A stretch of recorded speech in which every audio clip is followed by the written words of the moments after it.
એ જરૂરી છે, પુરુષાર્થ તમે કરો પણ મળે એટલું જેટલું ભાગમાં હોય. આ કાઠિયાવાડ થી સુરત આપણે બધા શું કામ ગયા? કરોડપતિ થયા.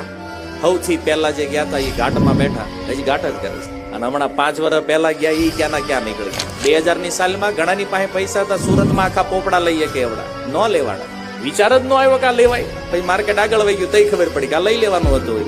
ભાગ્યમાં ન હોય ત્યારે આ વિચાર આવે. અચ્છા, તમને વિચાર ભાગ્ય શું છે? ભાગ્ય છે આપણા પૂર્વ જીવનના થયેલા કર્મ. પૂર્વના કર્મથી આપણું વર્તમાન ભાગ્ય નિર્ધારિત થાય. એટલે કોઈને એમ હોય ને કે મહેનત કરવાથી મળી જાય છે, તો આ વહેમ છે.